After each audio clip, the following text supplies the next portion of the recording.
सनातनी नव वर्ष की हार्दिक शुभकामनाएं सभी सनातनी भाइयों को, बहनों को और सभी सनातनियों को सनातनी नव वर्ष की हार्दिक शुभकामनाएं।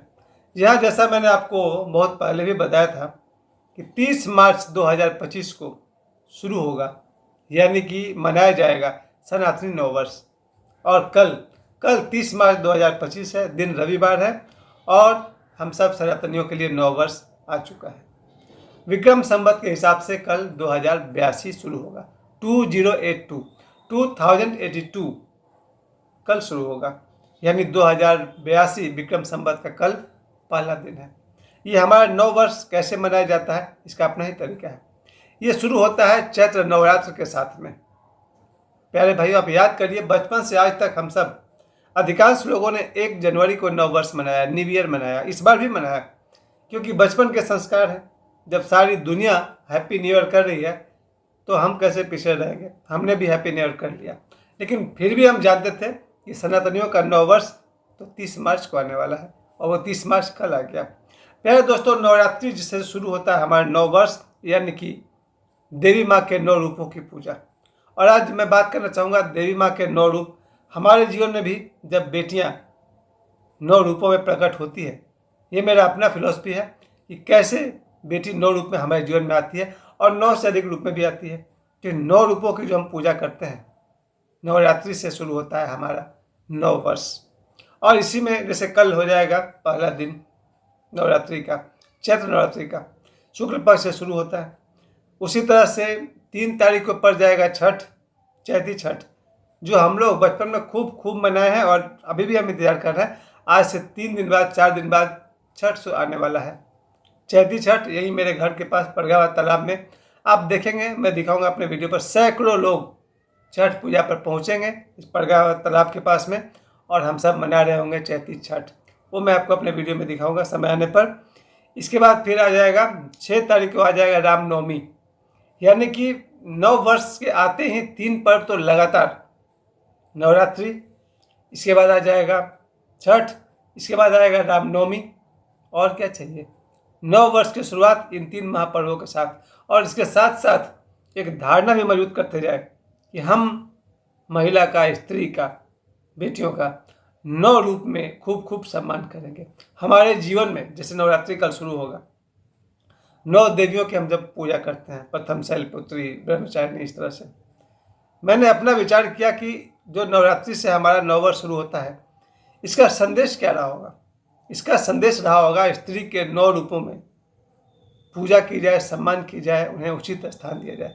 मेरा अपना ये सोच रहा है, हर मनुष्य के जीवन में स्त्री जब 9 रूपों में आती है, पहला रूप माता के रूप में हम सब के जीवन में सबसे पहला परिचय अगर हमारा किसी से होता है तो माँ के रूप में होता है, क्योंकि माँ से हम जानते हैं माँ के पेट में 9 साल तक रहना, और माँ के खून से ही हमारा निर्माण होता है।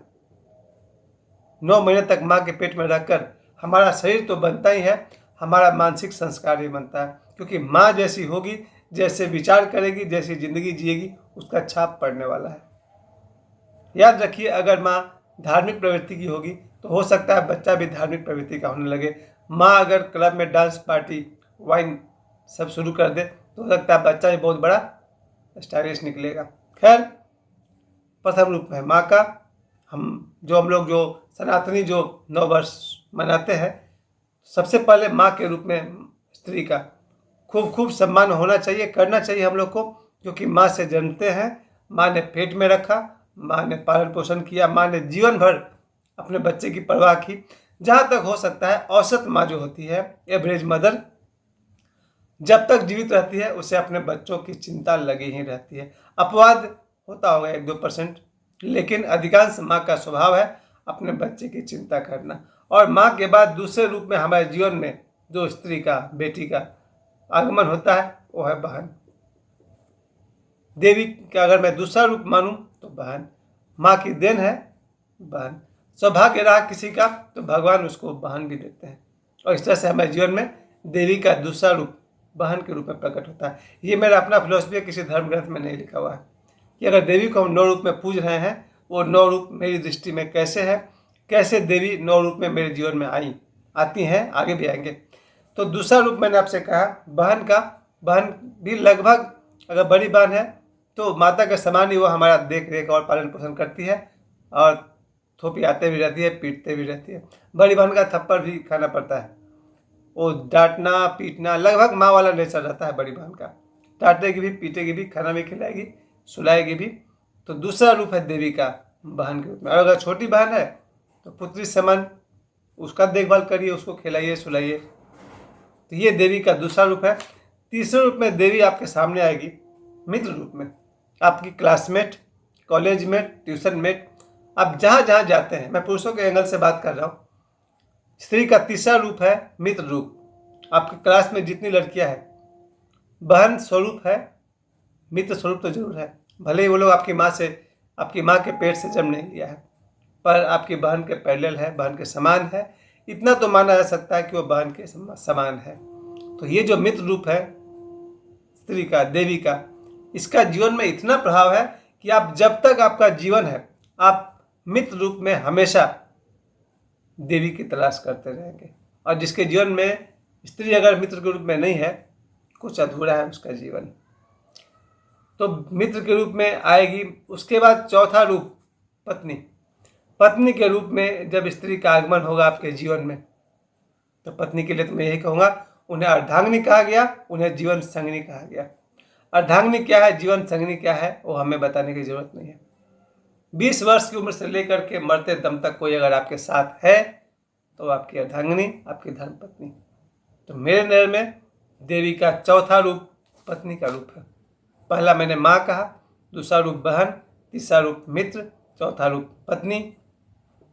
और उसके 1-2 साल बाद अगर भाग्य साथ दिया तो देवी का अगला रूप आपके जीवन में होगा बेटी। बेटी जब आपके घर में जन्म लेगी तो ऐसा समझिए कि स्वयं देवी ने जन्म लिया। इसलिए हमारे देश में नवमी के दिन कन्या पूजन करते हैं। याद कीजिए, चैत्र नवरात्रि में भी करेंगे, और वहाँ जो होता है फिर कार्तिक के पहले जो आता है दुर्गा पूजा, उसमें भी हम लोग कन्या पूजन करते हैं। तो देवी ही आपके घर में बेटी बनकर जन्म लेती है, या आपकी जो बेटी है वो देवी का रूप है। और सिर्फ आपकी बेटी क्यों, इस संसार में जितनी भी बेटियां हैं, समझिए कि 1 साल से लेकर के 12 वर्ष तक जितनी भी बेटियां हैं, उन्हें आप देवी का रूप समझ सकते हैं। अगर आप उन्हें देवी की तरह ही सम्मान करें, आप जीवन में खूब खूब तरक्की करेंगे, बहुत बहुत खुश रहेंगे। कम से कम 1 साल से लेकर 12 साल की बेटी को अगर आप देवी रूप में देख सकें, देवी कन्या के रूप में देख सकें, सम्मान दे सकें, चरण स्पर्श करिए, आदर करिए, आप जरूर बहुत बहुत सुखी रहेंगे, सफल रहेंगे। तो ये रहा अगला रूप, 5वां रूप जो हमने कहा वो बेटी का रूप रहा। इसके बाद बेटी के बाद वैसे तो बहुत सारे रिश्ते जीवन में आते रहेंगे। अब आगे कहने की शायद कोई खास जरूरत नहीं है, क्योंकि बहुत है। फिर बेटी है, भतीजी है, ये है, वो है, मामी, फूफा, आजी, दादी, कितना आप जा सकते हैं 9 रूप में। मैं 5 के पास जाकर रुक रहा हूँ। सच तो ये है कि अगर आपकी दृष्टि निर्मल है तो हर स्त्री देवी है। फिर से मैं कह दूं, अगर आपकी दृष्टि निर्मल है तो हर स्त्री देवी है। स्त्री क्या है उसके हिसाब से दृष्टि फिट करिएगा तो फिर एंगल चेंज हो जाएगा। क्योंकि कई बार हो सकता है कि माँ से भी भूल हो जाए, माँ से भी गलत हो जाए, तो फिर हम लोग को क्या लगेगा, यार माँ तो ऐसी है, माँ तो वैसी नहीं। अगर आपकी दृष्टि साफ है तो हर माँ में आपको देवी दिखेगी। अपनी माँ में तो दिखेगी ही दिखेगी, हर माँ में देवी दिखेगी। तो अगर दृष्टि हमारी सही है तो ये माँ, बहन, मित्र, पत्नी, बेटी, इन सब रूपों में शिक्षक भी आती है जीवन में देवी के रूप में, टीचर्स। क्योंकि मेरा अपना फिलॉसफी है, अगर छठा रूप माना जाए तो जितनी भी लेडी टीचर हैं वो देवी का ही रूप है, क्योंकि उनसे हमें ज्ञान मिलता है।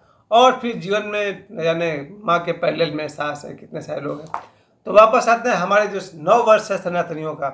इस 9 वर्ष के प्रारंभ में नवरात्रि की पूजा, फिर छठ पूजा, फिर इसी में रामनवमी क्या प्रारंभ है। अब देखना यह है कि हमारे सनातनी भाई इस सनातनी 9 वर्ष को कैसे मनाते हैं। मेरे लिए रात को सोते समय ही देवी माँ को प्रणाम करना, और कल सुबह से नवरात्रि के प्रथम देवी को प्रणाम करते हुए अपना दिन शुरू करें। जो अपने घर में कलश रखते हैं कलश रखें, और जिनके एरिया में कहीं दुर्गा पूजा होता हो, मेरे यहाँ होता है, लोको बाजार में दुर्गा पूजा होता है, वासवी में भी हो रहा है। तो जहाँ जहाँ दुर्गा पूजा हो रहा है हम लोग शाम को वहाँ घूमने जाएंगे। इसके बाद पूरे देश में, अब देखिए न्यू ईयर जो 1 जनवरी है उसको मनाने तो सभी को आता है। कैसे मनाते हैं 1 जनवरी सब जानते हैं, लेकिन नव वर्ष प्रतिपदा कैसे मनाएं, मेरे मन में 2 विचार है। एक कि अपने घर में पूजा पाठ करके माता पिता बड़े जनों का आशीर्वाद लेकर के नव वर्ष शुरू करें, और दूसरा नज़दीक के आपके घर के नज़दीक जो भी मंदिर है वहाँ पूजा पाठ करके अपना नव वर्ष का प्रारंभ करें।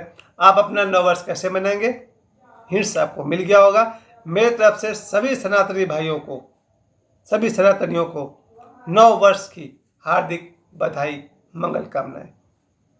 Happy new year.